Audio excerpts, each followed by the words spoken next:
Trending ang photos ni Jackie Forster at ng kanyang pamilya. Makikitang kasama ng aktres ang asawang si Michael at tatlo nilang anak na sina Jared, Kaylee at Johan. Marami naman ang natuwa dahil kasama rin ang anak ni Jackie sa dating asawang si Benji Paras na si Kobe. Ibinahagi ng Nice Print Photography ang ilang cute na behind the scenes ng tagpong ito. Sa ilang litrato, makikita ang kakulitan ng bunsong si Johan sa photoshoot. Supportive son naman ang dating ni Kobe sa pagkuha niya ng sariling pictures ng kanyang ina. Sa likod ng mga heartwarming photos ay ang mga nakatutuwang kwento na nahuli rin ng kamera.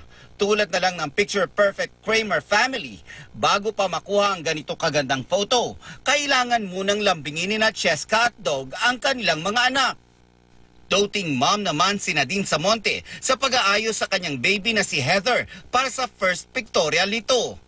Pero ang pagpigil ni Nadine na huwag mahablot ni Heather ang isang cake na uwi sa wala. Ang Snow White themed pictorial naman na ito ni Heather, todo alalay si Nadine sa likod. At sa tulong ng Photoshop, exit sa picture si Nadine. Mahirap daw picturean ng mga bata. Hindi raw exception ang anak ni LJ Reyes na si Aki. At kahit all glammed up na si Mami, kailangan pa niyang kausapin ang uniko iho.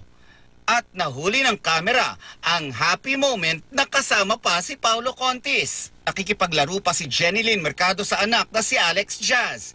Nang makuha na niya ang atensyon ng bata, naging camera ready na ito. Kumukuha rin ng tiyempo si Shara Soto sa anak na si Crixus. Ang pole dancing Dabarkads, napapayag pa ang anak na lumambitin sa pole. Mukhang wala sa mood ang baby ni Diana Zubiri na si Aliyah Rose. Pero pagkatapos lambingin ni Mami, napapayag na itong mag-post sa kanyang first studio pictorial. Walang rockstar kung ang anak ang pag-uusapan. Tulad ni parokya ni Edgar frontman Chito Miranda na todo alalay sa anak niyang si Miggy sa pictorial nito. Kaya ang resulta, isang cute na cowboy-themed picture ng baby boy ni Chito at Neri Naig.